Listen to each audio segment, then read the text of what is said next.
मैं जितने भी लिसनर हैं उनको बताना चाहूंगा कि ये मेरा खुद का अपना एक्सपीरियंस भी है। आप शायद थे वहाँ पे। हाँ जी, शायद क्या आप थे ही वहाँ पे। तो बेसिकली जब मैंने किसी एक स्रोत का उच्चारण किया था और वो करता रहा था, उसके बाद मुझे ऐसा फील हो रहा था कि मैं जमीन से थोड़ा ऊपर उठाऊं। तो ऐसा क्यों होता है कि जब आप मान लीजिए 10 महाविद्या उदाहरण के तौर पे, क्योंकि टॉपिक वही चल रहा है, मान लीजिए उनके स्रोत का उच्चारण करें या फिर कुछ ऐसा करें, तो शरीर में मतलब या तो कुछ ऐसे चेंजेस होते हैं या आपको लग रहा होता है, दूसरों को नहीं दिखता है। देखिए, आप किसी भी देवी देवताओं को साधने के लिए उनकी साधना करेंगे तो आप, इसका मतलब है उस फ्रिक्वेंसी पे जा रहे हैं, हाई फ्रिक्वेंसी। पहुंचेंगे नहीं, जा रहे हैं जी। कहते थे ना कई लोग के भी ये यहाँ से चले गए और वहां मिले। फिर ऐसा भी है ना कि इस शहर से थे, अभी इसी पल इसी शहर में थे और उस पल वहां पर हैं दूसरे शहर में। वो फ्रिक्वेंसी का ही तो फर्क है ना, सिर्फ आपका और जो भी देवी देवता को आप साधने की कोशिश कर रहे हैं। तो कहते हैं जब फ्रिक्वेंसी हमारी हाई हो जाती है ना, तो जमीन से उठना शुरू हो जाते हैं। अगर यही चीज हम किसी भूत पिशाच को या किसी ऐसे मसान को साधने की कोशिश कर रहे हैं, तो आपको ऐसा लगेगा जमीन में गड्ढा हो गया आपके बैठने से, धंस गए हो बेसिकली। हाँ बिल्कुल होगा। ये वही जो आपने एक रेल्म की बात बताई कि हम जिस रेल्म पे उसके ऊपर 14 तल 7 तल ऊपर देव, 7 तल ऊपर देव के और नीचे 7 तल भूत पिशाचों के। हाँ, तो वो 14 तल है, तो फ्रिक्वेंसी लो है उन लोगों की जी जो नीचे है, और जो भी देवी देवता है उसकी फ्रिक्वेंसी हाई है। ठीक है, अब मातंगी माता पे एक बार हम इस टॉपिक को लाते हैं। और एक तो सबसे बड़ी चीज, जैसे मैंने राहुल को अभी 2-3 केसेस बताए अलग अलग, कि जो मातंगी विद्या के धारक थे, या ये कह लीजिए कि YouTube या किसी से देख के, क्योंकि मैं एग्जाम्पल वही दूंगा और बेहतर एग्जाम्पल्स। ठीक है। तो बेसिकली इन लोगों ने साधा, तो किसी ने पूरा कर लिया उनके हिसाब से कि उनको मातंगी जी सिद्ध हो गई है, मातंगी विद्या सिद्ध हो गई है। हाँ जी। पर ऐसा कहते हैं कि जो पार्वती माता थी, जब उन्होंने अपने 10 दिशा में अपने मुंह करे थे और रूठ गई थी शिव जी से, जो 10 महाविद्याएं निकली थी, उन 10 महाविद्याओं में से शिव जी भी सिर्फ 4 को समझ पाए थे, बाकी किसी को नहीं समझ पाए थे जी। तो क्या आज के समय ये पॉसिबल है कि कोई 10 महाविद्या सिद्ध कर ले? नहीं, आज के समय तो मेरे हिसाब से कोई ये पॉसिबल ही नहीं है। जानना पॉसिबल है। अगर देखिए, अगर मान लीजिए किसी ने करा भी हो साधना, तो इस दुनिया का मतलब का नहीं है, वो आपको मिलेगा ही नहीं, वो खो जाएगा, हमारे लिए खो जाएगा वो। पर उसके लिए उसे प्राप्त हो गई है। हाँ बिल्कुल, वो चला गया। फिर देखिए, आप ये तो 10 की तो बात छोड़ दीजिए, एक को भी जो साधना शुरू कर देता है ना, वो व्यक्ति भी कोशिश ये करता है कि वो भीड़ से दूर हो जाए, लोगों से दूर हो जाए। सिर्फ एक को, हाँ सिर्फ एक को ही साधने में आपका मन ही नहीं करेगा, खाने को ना पीने को। आपने देखे ना कई साधक जो खाते ही नहीं है, पानी पे जिंदा है। रायपुर में इवन मैं पिछले एपिसोड्स में कुछ ऐसे मैंने राहुल जी को बताया भी कि रायपुर के एक साधक हैं।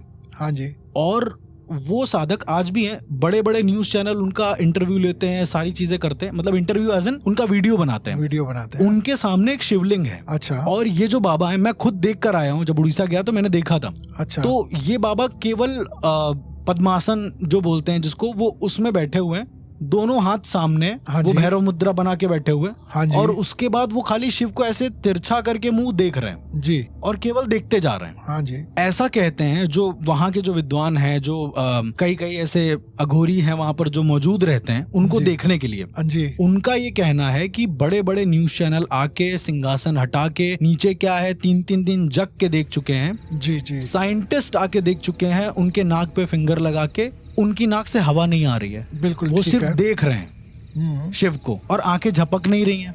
ठीक है, इंद्रिय वश में कर ली इन्होंने बेसिकली। वो मर भी नहीं रहे हैं। हाँ मैं समझ रहा हूँ। उनकी जटाएं बढ़ रही हैं। जी जी, वो बाकी सारा काम हो रहा है, नाखून बढ़ रहे हैं, जटाएं बढ़ रही हैं, सब कुछ हो रहा है। तो जब मैंने वहां पर एक बाबा जो मौजूद थे, मैंने उनसे पूछा, तो उन्होंने कहा कि इन्होंने वायु स्तंभन कर दिया है जी, खुद का। जी। पहली बात तो ये खुद के ऊपर भी स्तंभित किया जा सकता है क्या? ये भी पॉसिबिलिटी है। आप उस लेवल पे पहुंच गए ना साधना के, तो ये सब मुमकिन है, सब चीज पॉसिबल है। तो उन्होंने अपना वायु स्तंभन, जब मैंने उनसे पूछा कि क्या स्तंभन का तो पता था कि स्टॉप लगा देना, स्तंभ लगा देना किसी चीज पे, तो उन्होंने बोला कि इन्होंने अपनी सांस रोक ली है। हाँ वही ना, इंद्रिय काबू में कर लिया, केचरी मुद्रा बना के सांस रोक ली है। हठ योग में है इस चीज की प्रैक्टिस। अच्छा, ये प्रैक्टिस है। हाँ, ये वाली चीज है। अगर जब आप साधना में जा रहे हो तो सब ये सारी चीजें आप करके तभी जा रहे हो जी, ठीक है ना। हठ योग में सबसे पहला नंबर पे यही सिखाया जाता है इन चीजों को, कि आपने अपनी इंद्रिया कैसे काबू में करनी है। पर सांस रोक देना, इंसान तो मर जाएगा। नहीं, सांस लेने का मतलब है अवधि। जैसे मान लीजिए किसी ने 2 मिनट रोक लिया, किसी ने 1 मिनट रोक लिया। और ये इतने सालों से रोक रहे हैं, कैसे? होता है, प्रैक्टिस हो गई ना। आप उस लेवल पे साधना के पहुंच गए हैं कि आपको उस चीज का अभ्यास हो गया, पूरी अभ्यास तरीके हो से गया एक तरीके से। हाँ, उस चीज का अभ्यास हो गया आपको। पर मेरे लिए बहुत शॉकिंग था। मैं आपको सच बता रहा हूँ, मैं इतने लोगों से मिला हूँ पर कभी देखिए ऐसा नहीं। अभी तो आपने एक देखा ना, ठीक है ना, आपको फिर जी। अचंभा हो रहा है इस चीज का। अब ये सोचिए ना, अभी आपने थोड़ी देर पहले कहा कि 10 महाविद्या भी कोई साध सकता है, तो वो क्या कर सकता होगा, ये सोचिए। हाँ, ये तो सिर्फ ध्यान कर रहे हैं शिव जी का, ध्यान उससे कर ये रहे हैं। हालत है। ठीक है, लेकिन ये भी नहीं पता ना वो शिव जी का ध्यान कर रहे हैं, वो क्या कर चुके हैं। भाई किसी को उन्होंने बताया तो है नहीं ना फिर बिल्कुल कि मैं क्या कर चुका हूँ, फिर तो ढोल पीटने वाली बात हो गई ना। तो इसलिए उन्होंने बताया भी नहीं है। ये तो हम और आप हैं जो क्यास लगा रहे हैं इस चीज का कि ये कर चुके हैं, शिव जी की तरफ देख रहे हैं, तो इसका मतलब शिव जी की कोई साधना कर ली कई है। ऐसे जो न्यूज चैनल वाले थे, मैं आपको थोड़ा कॉन्टेक्स्ट देता हूँ उसका। वो लोग आए, हाँ जी, जिधर वो बैठे हैं ना, वो एक पत्थर पे बैठे हैं। हाँ। उन्होंने उस पत्थर में छेद भी किया। अच्छा जी। कि अंदर भाई कुछ तो नहीं जो ऑक्सीजन दे रहा है, कुछ भी सो कॉल्ड कुछ नहीं मिला उनको। अच्छा जी। पत्थर जब वो मार रहे हैं, पत्थर खोखला है। अच्छा, मतलब पत्थर वो अंदर तक खोदते जा रहे हैं और कुछ नहीं मिल रहा है उनको। पत्थर जब लोग मार रहे हैं तो वो किसी भी तरह की इलेक्ट्रिसिटी से लेस है बिल्कुल। अच्छा उसमें जी। किसी भी तरह का धारा प्रवाह नहीं हो रहा है। जी, ये जी। पक्का कर दिया गया। अब जानते हैं आप न्यूज वाले अलग अलग तरह से, तो कोई किसी को जबरदस्ती वो अघोरी बना के भेज रहे हैं, बोल रहे हैं हर हर महादेव, हाँ जी, वो हाँ उसका जी। भी रिप्लाई नहीं कर रहे हैं। हाँ जी। तो बड़ी ताज्जुब की बात है, एक चैनल है, मैं नाम नहीं लूंगा, वो न्यूज चैनल आए, उन्होंने 3 दिन इंस्पेक्शन किया उसका। अच्छा जी। बाकायदा न्यूज चैनल पे दिखा रहे हैं कि अब हम देखते हैं कैसे नहीं खाना खाते हैं, 24 घंटे हो चुके हैं और ऐसा ऐसा करके। अच्छा, तो सारे घंटे निकल चुके हैं, हाँ जी। स्टिल उनको कोई वो नहीं। अच्छा, एक और मैं इनका टॉपिक भी इसलिए लाया हूँ, स्तंभन की वजह से नहीं लाया। मैं इनका टॉपिक इसलिए लाया हूँ क्योंकि वहां पर जो अघोरी बैठे थे, हाँ वो जी। उनके सामने मतलब हाथ जोड़ के नतमस्तक हैं। जी मैंने पूछा आप इनको शिव जी मान रहे हो क्या? जी। कहते नहीं, शिव जी तो सामने है। तो अच्छा। मैंने कहा आप इनको क्या मान रहे हो? अच्छा जी। उन्होंने कहा कि ये विद्या बन गए हैं। ठीक। मैं इनको विद्या के रूप में नमन करता हूँ। जी। ये मुझे समझाइए, ये क्या है? क्या ये महाविद्याओं की बात कर रहे हैं? नहीं, वो विद्या बन गए हैं। विद्या में एक चीज आप देखिए, जैसे मान लीजिए जो छोटे छोटे हमारे जैसे लोग होते हैं जी, हम प्रयोग कर रहे हैं, हम लोग हैं प्रयोग के अंतर्गत है कि भाई देखो आप एक काम कीजिए, ये वाली सामग्री ले आइए और इस तरीके से कर लीजिए, और इससे तो कह सकते हैं कि थोड़ा ठीक हो जाएगा आपका। जी। हमने आपको किसी को भी जो आया अपनी समस्या लेके, उसको हमने प्रयोग बता दिया और प्रयोग के माध्यम से हम काम कर रहे हैं। ठीक है, ये होता है प्रयोग। उसके बाद आता है साधना, किसी चीज को सिद्ध करना। ठीक है। ठीक है, आपने सिद्ध करना है, वो अपने लिए करना है। साधना करनी है, अपने लिए करनी है, दूसरे के लिए नहीं करनी। नहीं करनी है, हाँ। फिर उसके बाद आती है विद्या। विद्या तो सिर्फ ये है कि आपने किसी की तरफ आंख से देखा हो गया और उसमें। काम हो गया। उस लेवल पे पहुंचने के लिए विद्या चाहिए। पर विद्या बन जाने का मतलब क्या होता है? ये तो विद्या का मतलब हो गया। साधक है ना, उस लेवल पे पहुंच गया कि अब वो विद्या के श्रेणी में आ गया। ऐसा भी हो सकता है जीवित आप किसी विद्या की श्रेणी में जा सकते हैं। बिल्कुल जा सकते हैं। पर फिर आपके शरीर का क्या मतलब? अब तो शरीर का कोई मतलब ही नहीं रह जाता ना फिर। अगर शरीर कट तो भी गया, मर भी गया। जब आप ही कह जी। रहे हो कि उन्होंने सांस रोक लेते स्तंभन हैं, कर दिया, हाँ, वायु स्तंभन। ठीक है, खाना नहीं खा रहे होंगे, पानी कुछ नहीं पी रहे कुछ नहीं, होंगे, 25 साल हो गए इस तो बात इसका को। मतलब उन्होंने कर लिया ना, उस लेवल को पार कर गए ना वो। हाँ, तो वो विद्या की श्रेणी में आ गए। मेरा ये मतलब ये है कि अब वो विद्या की श्रेणी में तो है, मान लिया, फिर वो उनका इस भौतिक रूप में होने का क्या मतलब? वो क्यों एग्जिस्ट कर रहे हैं? एक टाइम है, उस टाइम तक वो दिख रहे हैं आपको भौतिक में, एक शरीर में दिख रहे हैं।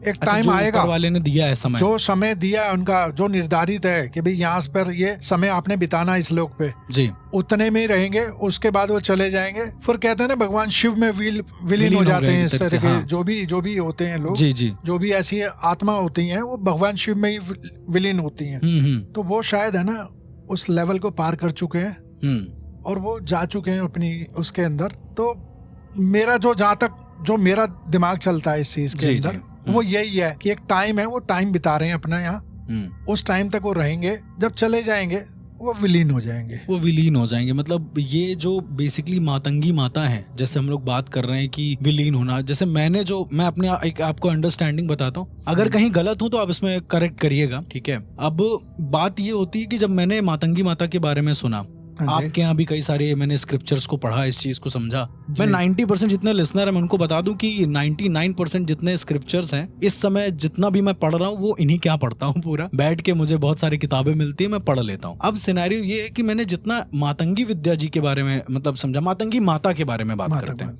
महाविद्या महाविद्या जी के बारे में बात करते हैं, जब उनको समझा तो पहली बात हम स्वरूप जो है जी कि एक तो 2 कुल होते हैं,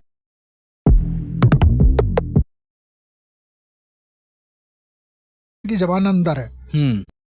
अच्छा, और वो है कि आप भाव क्या रख रहे हैं? भाव क्या रख रहे हैं। अब जैसे